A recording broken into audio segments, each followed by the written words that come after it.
Hello everyone, this is Fine from Awesome Tech Gaming Pro. I hope you all are well. Today I'm going to talk about the Sony Bravia 3 TV. This TV will satisfy a small selection of shoppers, those who are shopping for a budget-friendly TV, who don't need many extras and who appreciate Sony's approach to TV engineering. For gamers and people who just want to maximize their dollar, there are better performing TVs available for the same price or less. The advantage of this Sony Bravia 3 is its accurate picture right out of the box. Google TV is flexible and well integrated. It has ATSC 3.0 included. But the downside of this TV is it's too dim for bright rooms. HDR is not impactful and almost no gaming features. And this is only 60 Hz TV. If you are new in my channel, then please subscribe and press the bell icon for future notifications and upcoming videos. I have another channel named Tech Gaming Villa where I upload similar kind of tech videos like TV comparison, sound system, home theater. You can check and subscribe. As an entry-level set, the Sony Bravia 3 isn't overflowing with features, nor is it dripping with style. Nevertheless, I do appreciate the Bravia 3. It's not one of the best TVs you can buy, but it does not have to be. It's a good enough TV for most people and it doesn't cost that much. But before you settle down with Sony's entry-level Bravia, it's important to put it into perspective. Right now, the 55-inch Bravia 3 will run you about $650 US. That's $100 more than the 55-inch Ryzen U7M, a mini LED TV that outperforms the Bravia 3 in several key categories. The 55-inch TCL QM7 recently dropped as low as $500 US too. And it also offers a superior mini LED display. So unless you have got your heart set on that Sony insignia, you ought to do some serious soul searching about the other setters. The Sony Bravia 3 is a perfectly chromolent option, but folks looking to maximize their dollar on performance could easily wring out more from a competing TV. The Bravia 3 is new 2024 and widely available because we are quickly approaching end of year sales. At the time of publishing, you can easily find sale pricing on Bravia 3 too. The 43-inch Sony Bravia 3 price is $450 US, 50-inch price $600 US, 55-inch $650 US, 65-inch $750 US, 75-inch $950 US, and 85-inch Sony Bravia 3 $1,400 US. While we typically don't expect there to be much of a difference between TV sizes belonging to the same series, there can be expectations. According to my tests, a 43-inch Bravia 3 features an IPS style display unlike VA style panels, which tend to demonstrate better contrast and narrower viewing angles. IPS areas style panels produce shallower black levels and wider viewing angles. The aesthetic landscape of budget-friendly TVs is a varied one. For the most part, TVs in this price range aren't the sort that make statements with interesting design flourishes. The Bravia 3 is no different. It's pretty much just a black rectangle on feet. That's not necessarily a mark against it. Though unless you are expecting a red carpet rollout, the Bravia 3 will meet most people's expectations of a TV in this price range, and it will blend into just about any living space. It's worth mentioning though, the Samsung's entry-level QLED, the Q60D is much slimmer despite using similar hardware. In other words, you can get a sleeker looking TV at this price point.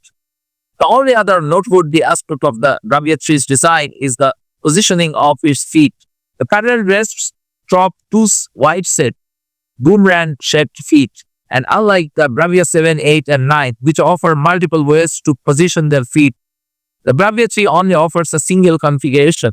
This isn't much of a problem with the 43, 50, and even 55-inch models. But if you're homing in on a 65, 75, or 85-inch Bravia 3, be sure that you have a media console that can accommodate the wide gap between its feet. Take a trip around the back of the Bravia 3 and you will find all of its connectivity options stacked neatly in a side-facing cutout. You need not look for HDMI 2.1 inputs as the Bravia 3 has none. There are 4 HDMI 2.0 inputs, one of which supports eARC, an Ethernet port, an optical digital audio output, an RS-232C port, and a pair of USB ports, one of which is USB 3.0. On VDMT, the Bravia 3 is also outfitted with an ATSC 3.0 tuner, meaning it's ready to receive a 4K signal during select over-the-air broadcasts. I think this is quietly one of the Bravia 3's handiest features, as it's not guaranteed in this price range. Pair it with one of the best indoor TV antennas and enjoy local sports news and everything network TV has to offer. With the ATSC 3.0 tuner, broadcasts in ultra-high definition will meet the Bravia 3's 4K resolution. From a performance standpoint, the Bravia 3's biggest success is that it looks pretty good regardless of what you're engaging with, be it Netflix, basic cable, or one of the Buddhas you have kicking around. What do I mean by pretty good? I mean that that's no odd thinking. Low resolution content is upscaled without much artifacting, and things simply look clean, at least in Sony's professional picture mode. You see, the primary reason to spring for one of the most affordable TVs made by Sony is that Sony holds itself to a higher standard when it comes to the final details of television engineering. The brand is widely lauded for its exceptional picture processing, and it's easy to take that for granted until you see your fair share of bottom-of-the-barrel TVs for lesser-known brands. In Sony's professional picture mode, the Bravia 3 doesn't just pass the eye test, which is impressively accurate for a TV in this class. When measuring against an HDR color gamut, the Sony Bravia 3 produced a delta E of around 3.5. This measurement determines perceptible color error, with the lower number being better. Because the delta E of 3 is the threshold of color error noticeable to most people, I can tell you that this Bravia is keeping color on the levels. It also offers exceptional color volume for its class, bolstered by quantum dots or triluminous color if you ask Sony. The Bravia 3 covers a commendable 94% of the USGA P3 HDR color gamut. That's mighty impressive compared to just the 84% measurement we pulled from the Samsung Q60D. It again edges out the U7N, which measures it at around 93%.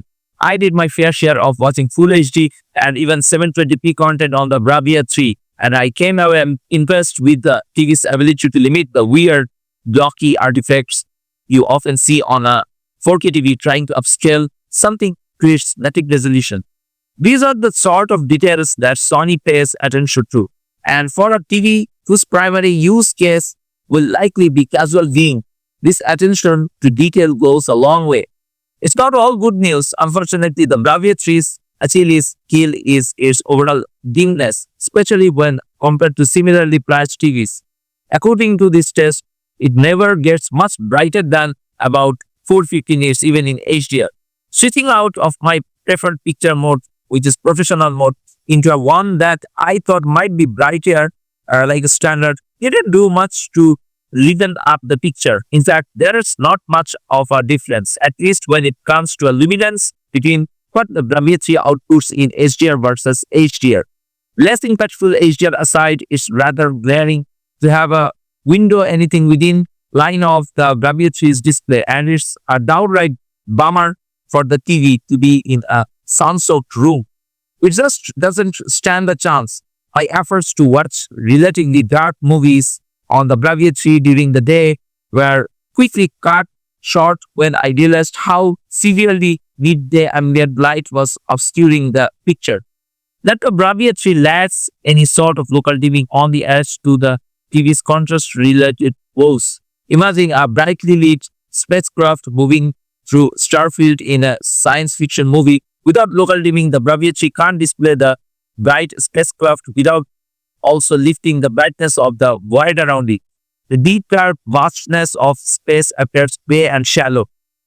This was precisely my experience while watching some of the early space travel sequences in Interstellar. Even with the lights off after dark, the darkness of space during these sequences looks milky, as the Bravia 3 struggles to keep the picture appropriately dark while driving darkness towards the spacecraft. The lack of better display technology is where the Bravia 3 starts to really lose ground to its competition. Let's do a few thought experiments. If you spend $100 less on the Hisense U7N, you get far better brightness and overall contrast. A 10% HDR window on Hisense mid-range mini LED produces over 1000 units of brightness. That's a huge difference in your home, especially if you intend on putting your next TV in a room that sees a lot of sunlight. Alternatively, if you were to decide that you don't mind shelling out about $50 more on a 55-inch Roku Pro series, you'd see about double the HDR highlight brightness as we clocked a 10% HDR window at close to 900 nits on the Pro series. Both of these TVs, one significantly cheaper and another priced $50 higher, feature mini LEDs and local dimming capabilities.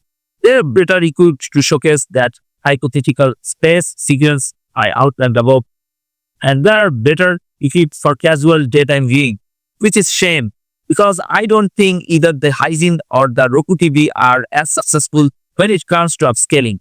The Sony Bravia 3 passes the eye test. Its colors are accurate out of the box and it presents content cleanly, regardless of resolution. But its lack of brightness makes it a poor fit for bright room viewing. And even with the lights off, its contrast can't compete with most of its competitors. Let's talk about the audio quality. There's not much to say about the Bravia 3's onboard audio system. It doesn't offer a selection of audio presets the way higher-end Sony TVs do.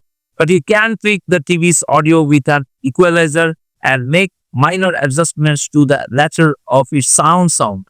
Well, I'll describe the Bravia 3's audio as being a bit on the teeny side, but I can't say that I was surprised or disappointed by it. If you want to save money on a TV like this and audio is important to you, I will always recommend pairing it with one of the best soundbars in your price range. Once again, it's worth noting that we were quite impressed with the Hisense U7N's onboard audio. This is another area in which the Bravia 3 isn't quite up to the snuff. If you're a gamer, you are not getting much in the way of gaming features with the Bravia 3, but for the casual crowd, it might be sufficient. Its native refresh rate is 60 Hz and it's not outfitted with the HDMI 2.1 inputs, so the Bravia 3 can't take advantage of current gen consoles that output 4K games at 120 Hz. The Bravia 3 also lacks durable refresh rate, and many of the enhancements you can find on competitive TVs like AMD FreeSync and NVIDIA G-Sync. It does, however, support auto low latency mode, a process that automatically optimizes the TV for gaming whenever it detects a gaming device. I did measure an input lag reading of just 9.8 milliseconds, which makes the Bravia 3 a pretty snappy companion if you happen to specialize in pitchy, fast-paced games. Ultimately, though, the gaming side of things tells a similar story as the TV's overall performance.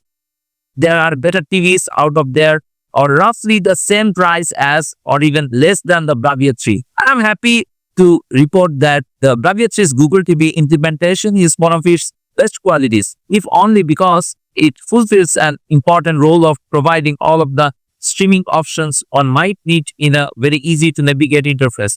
By and large, I suspect that folks shopping in entry-level or mid-range price points are more likely to lean on their TV's built-in features rather than complicating things with an external streaming device. And Google TV ensures that this can be done easily and without much thought. So finally, I want to say Sony Bravia 3 is an entry-level TV. Bravia 3's issue is that most of this crowd, the folks who care about Sony engineering, are also more likely to be hip to the fact that contrast is a cornerstone of picture quality. For these shoppers, the brighter, higher contrast experience of a Hisense U7N, a TCL QM7, or even a Roku Pro series will surely be tempting, especially since they cost as much as the Bravia 3. I appreciate that the Bravia 3 exists for those who might be devoted to the Sony brand, but in order to justify itself, it ought to either perform better, cost less, or both. So what's your thought about this new Sony Bravia 3 TV? Please write in the comments below. That's it from now.